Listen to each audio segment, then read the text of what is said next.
Well, hello, folks. Nice to see you again. Just a quickie.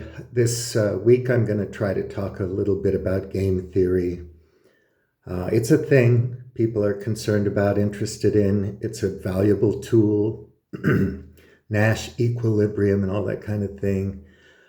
My quest, throughout my life, more or less, has been to try to figure out how people think, why they think the way they think, what are the results of the way we think, in a cross-cultural sense, because I had all that experience abroad and so on. And why it matters how we think, so you can use these. Everybody's a critical thinker these days. So if whatever you believe on Rumble or Rockfin or whatever your channel is, you're thinking critically because you're looking at certain evidence and I'm not, or somebody else isn't, right? So there's confirmation bias. We all know about that, but there's complex signaling involved.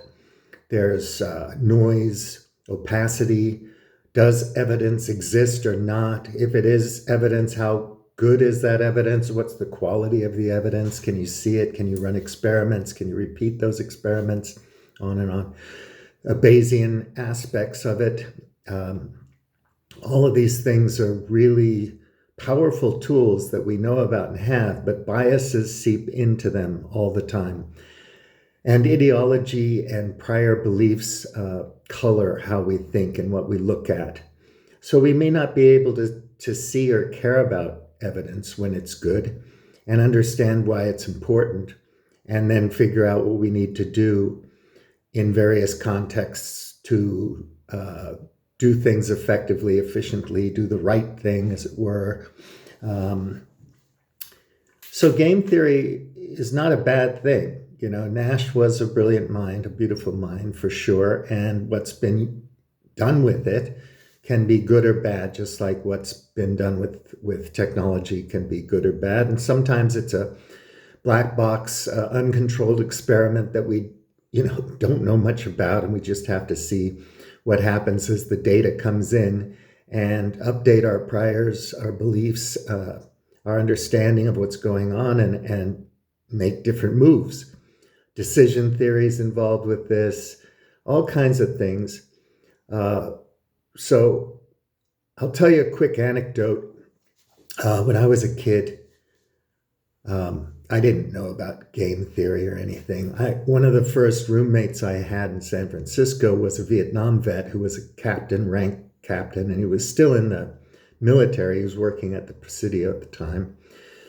A very nice man, well-educated, a gentleman, a really decent guy. I was lucky to know him.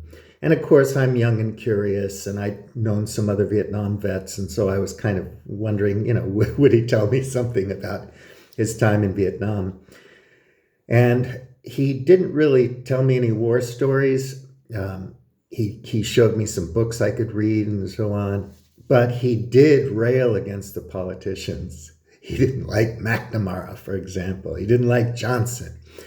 He worried about, why Kennedy was killed and Robert Kennedy was killed, and not over the top conspiracies, but if Kennedy had lived, would we have not made such a debacle of Vietnam and so on and so forth? Counterfactual history and whatnot. But he did not like McNamara, and he used to talk about game theory. That was the first time I heard about it, because McNamara was touting that he was using game theory in his strategies for the war and so on. We know how that ended, so a lot of times you have to wait decades after something like that before you really understand it. And even then, you're going to have different perspectives on it, different treatments of evidence, different stories to be told from different angles. The grunt as opposed to West Point captain or whatever. And so anyway, game theory is important because it teaches us about how we think and our biases and heuristics and other things like that from a different point of view. There's some math involved with it, but you don't have to know the math to get it intuitively, to understand that it's an interesting subject and worthy of delving into.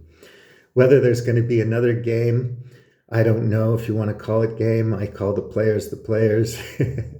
There's a game element to everything, even learning a language on Duolingo, gamified. Uh, but we've got to sort this stuff out if we can. If people want to educate themselves about these things, I think it's a good thing. If they don't, they don't. But we're heading into, well, we live in complex times. And so the more we understand about our thought processes, how we think, why we think the way we think, what reasons there are behind our thinking, are they good reasons, lines of evidence and so on and so forth, how to treat evidence, how to know it's evidence, how we signal in various ways. And I'll go into the other aspects of game theory this week, but basically that's just why I'm doing it. So anyway, nice to see you again. I'm glad you watched the video, and take good care. I hope you like and subscribe and share the video if you don't mind. I'm going to do some things. I keep saying that, but I am working on stuff, but it's a lot of writing and research, and I'm going to make a shift, but I'd like to build at least some more viewers and so on. I'm not a thing, but anyhow, thanks a lot for watching. Bouillon Tea, out.